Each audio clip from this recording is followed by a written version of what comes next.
কত নম্বর বউ বাবা? এখন তো দেখা যাচ্ছে 3 নাম্বার। ডাকবো? হ্যাঁ না ডাকবো? আমি বলছি ডাকতে। অভিনেত্রী মাহিয়া মাহি গেল 3 বছর ধরে অভিনয় থেকে রাজনীতির মাঠে বেশ সরব তিনি। বাংলাদেশ আওয়ামী লীগের সক্রিয় কর্মী হিসেবে নিজেকে দাবি করে এসেছেন, করেছেন জাতীয় সংসদ নির্বাচনও। প্রায় সময় রাজনৈতিক সভা সমাবেশ প্রচার করতে দেখা গেছে এই অভিনেত্রীকে।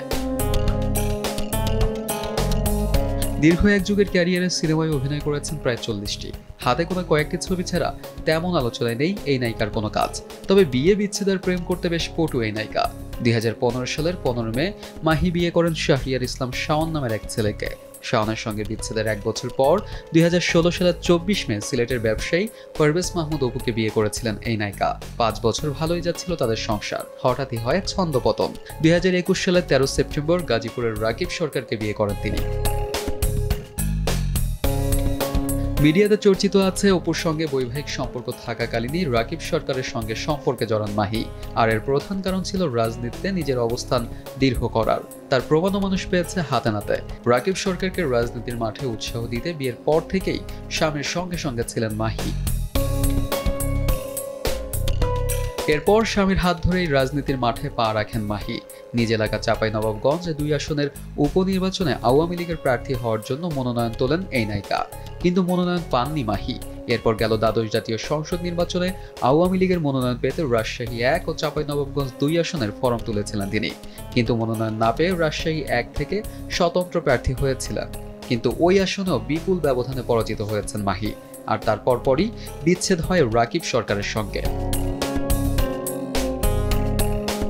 রাজনীতির ময়দানে খুব একটা সুবিধা করতে না পেরে 2024 সালে বাংলাদেশ চলচ্চিত্র শিল্পী সমিতির নির্বাচনে অংশ নেওয়ার কথা ছিল এই নায়িকার। পরবর্তীতে সেখানেও ঠাঁই হয়নি মাহির। অভিনয় ও রাজনীতি দুই কুলি হারিয়ে দিক বিদিক ছুটতে থাকেন মাহি।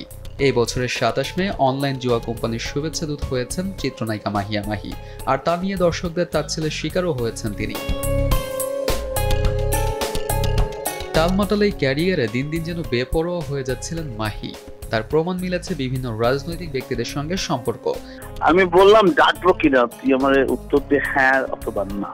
না আমার তো লাগবে না। তোর লাগবে তো। একবার চিন্তা করে দেখবেন যে এই ভাষার প্রতি উত্তর অথবা এই ব্যবহারের প্রতি উত্তর আমার আসলে কি দেওয়া উচিত ছিল।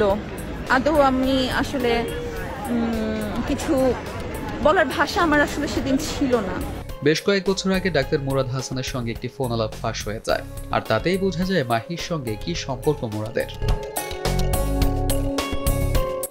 এছাড়া রাজনৈতিক ব্যক্তিদের দাপট খাটিয়ে রেস্টুরেন্ট ব্যবসা, বিভিন্ন ব্যবসায়ীর কাছ থেকে টাকা নিয়ে ফেরত না দেওয়া, পরিচালকদের শিডিউল দিয়ে কাজ না করা, পরিচালকদের মারধর সহ এমন অনেক অভিযোগে অভিযুক্ত এই মাহিয়া মাহি। নিউজ ডেস্ক, দেশ টিভি।